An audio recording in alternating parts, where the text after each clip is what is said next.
الحمد لله وكفى والصلاة والسلام على سيد الرسل وخاتم الأنبياء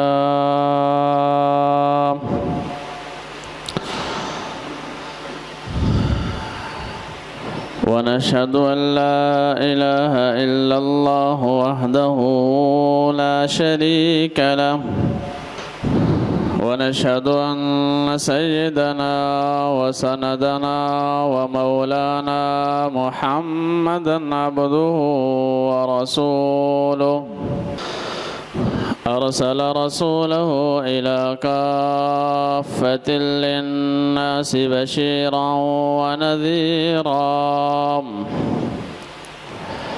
وداعيا إلى الله بإذنه وسراجا منيرا أما بعد فأعوذ بالله من الشيطان الرجيم بسم الله الرحمن الرحيم وإذ قلنا لك إن ربك أحاط بالناس وما جعلنا الرؤيا التي أريناك إلا فتنة للناس والشجرة الملعونة في القرآن ونخوفهم فما يزيدهم إلا طغيانا كبيرا صدق الله العظيم وصدق رسوله النبي الكريم إن الله وملائكته يصلون على النبي يا أيها الذين آمنوا صلوا عليه وسلموا تسليما درشي پڑھ لیں اللهم صل على سيدنا يا رب صل وسلم دائما أبدا على حبيبك خير الخلق كلهم سبحان ربك رب العزة عما يصفون وسلام على المرسلين والحمد لله رب العالمين نہایت واجب الاحترام عزیز دوستوں اور بزرگوں،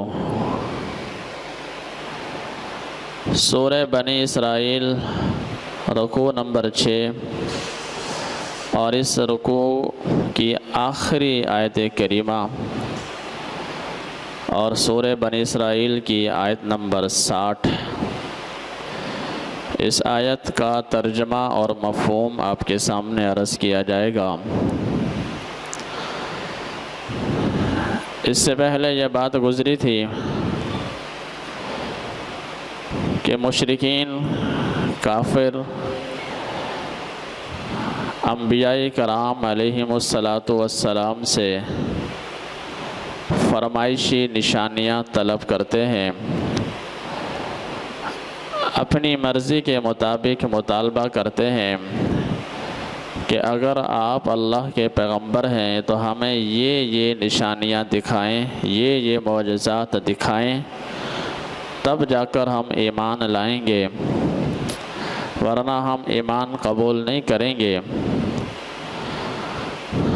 تو گزشتہ جمعہ مبارک کے خطاب میں آپ کے سامنے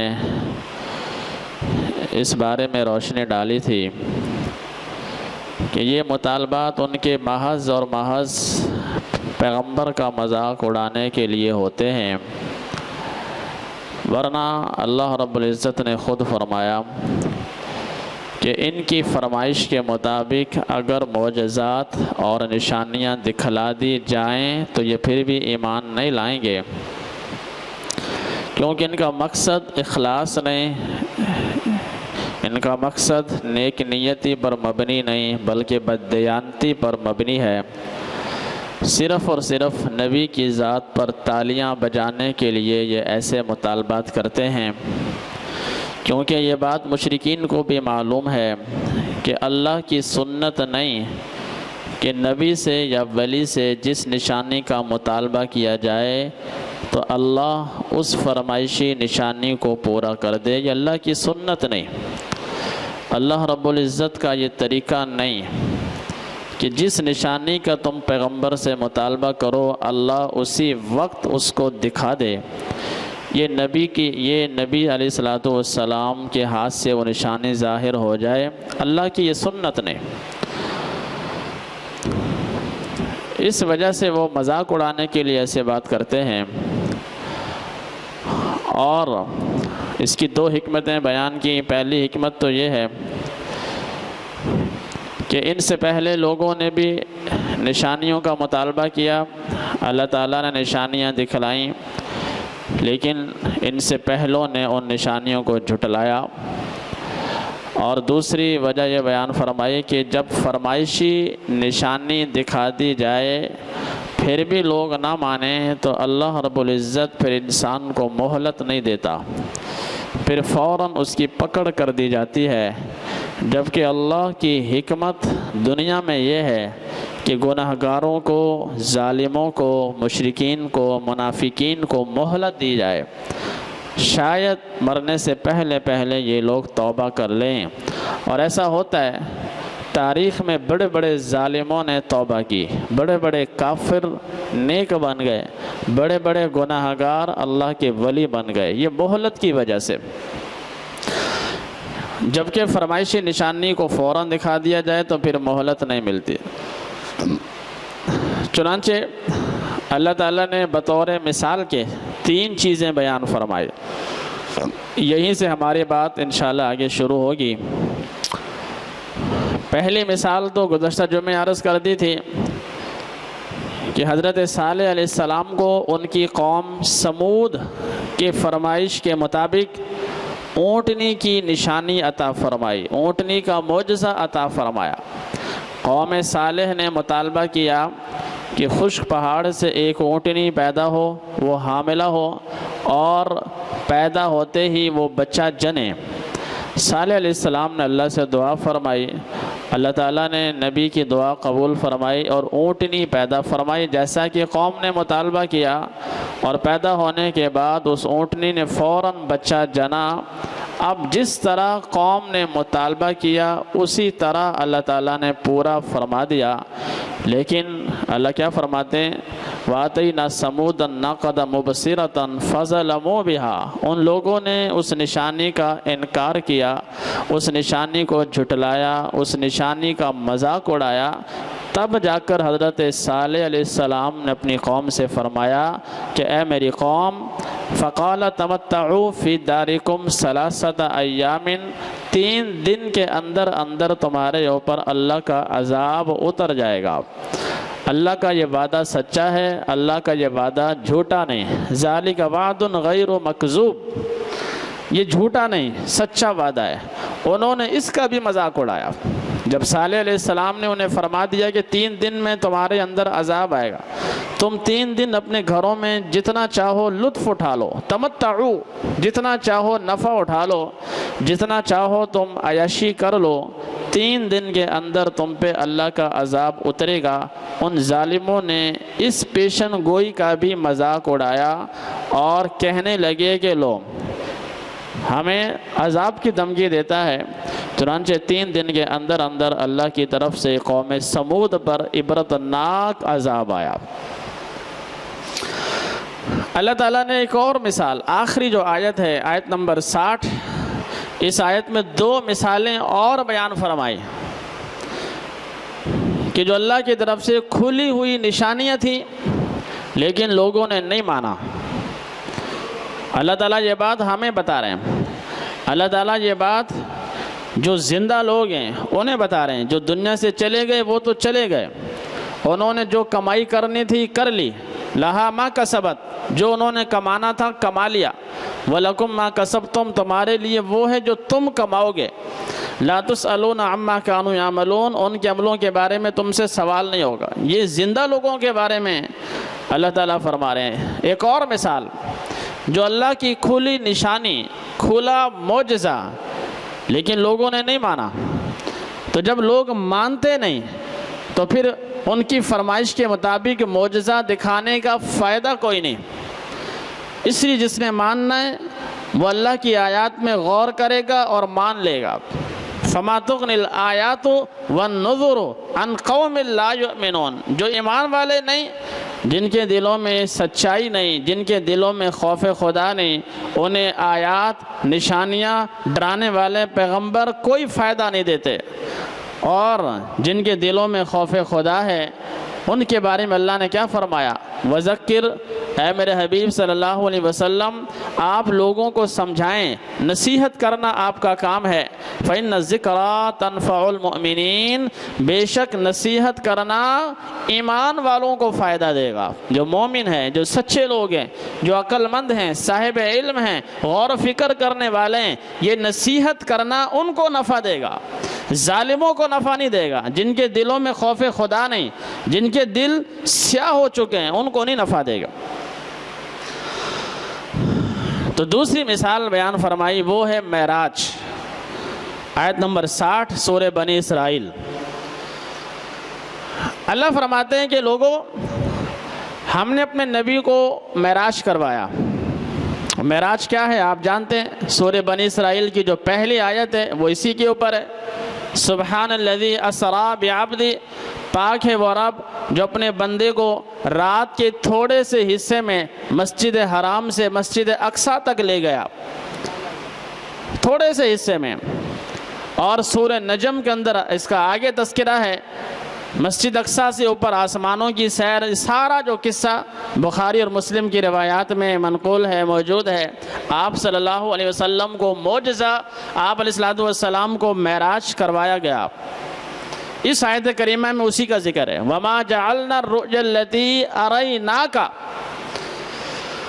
اب یہ معراج کتنا بڑا معجزہ ہے، کتنی بڑی نشانی ہے کہ رات کے تھوڑے سے حصے میں ہزاروں دنوں کا سفر، مہینوں کا سفر، مسجد حرام سے مسجد اقصیٰ، اور بغیر کسی سواری کے رات کے تھوڑے سے حصے میں مسجد حرام سے مسجد اقصیٰ تک جانا، اور مسجد اقصیٰ میں جا کر وہاں نبیوں کی امامت کروانا، اور پھر وہاں سے آگے ساتوں آسمان۔ آج کے اس ترقی یافتہ دور میں جبکہ بڑے بڑے راکٹ، بڑی بڑی تیز سواریاں ایجاد ہو چکی ہیں، انسان آسمان دنیا تک نہیں پہنچ سکا، ہزاروں سال بھی لگ جائیں آج کی اس تیز رفتار سواریوں میں بھی پہلے آسمان تک انسان نہیں پہنچ سکتا، اتنا فاصلہ ہے زمین اور آسمان کا۔ جبکہ رسول اللہ صلی اللہ علیہ وسلم 1400 سال پہلے ساتوں آسمان، ساتویں آسمان سے اوپر سدرۃ المنتہا، اس کے آگے جنت کی سیر، پھر جہنم کے نظارے، کتنا بڑا معجزہ ہے، کتنی بڑی نشانی ہے، اللہ رب العزت کی قدرت ہے۔ رات بھی پوری نہیں، کچھ حصہ، کچھ حصے میں اپنے نبی صلی اللہ علیہ وسلم کو آسمانوں کی سیر کروائی، پہلا آسمان، دوسرا آسمان، تیسرا، چوتھا، ہر آسمان پر الگ الگ نبی سے ملاقات ہوئی، اور اس الگ الگ نبی سے پھر بات چیت ہوئی، اس میں ٹائم لگا، اللہ کا دیدار ہوا، معراج پہ تحفے ملے، اس امت کو سلام ملا، اس امت کو نماز ملی، ابراہیم علیہ السلام کی طرف سے سلام آئے۔ کتنا بڑا معجزہ ہے، کتنی بڑی نشانیاں ہیں۔ لیکن اللہ فرماتے ہیں جب میرے نبی صلی اللہ علیہ وسلم نے یہ واقعہ معراج مشرکین مکہ کے سامنے بیان فرمایا تو کیا مشرکین نے تسلیم کیا؟ کیا ان ظالموں نے تصدیق کی؟ کیا ان ظالموں نے مذاق نہیں اڑایا؟ کیا جب رسول اللہ صلی اللہ علیہ وسلم نے واقعہ معراج تفصیل سے بیان فرمایا اور مشرکین کے سامنے